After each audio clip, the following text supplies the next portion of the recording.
you are warned.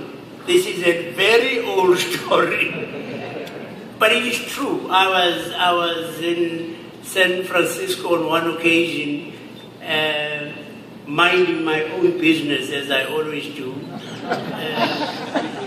and this lady came up to me, and she was quite effusive in greeting me, and she said, "Hello, Archbishop Mandela."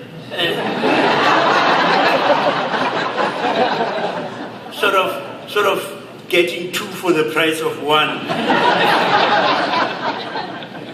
But it is a very special privilege to be among you, for the opportunities to absorb some of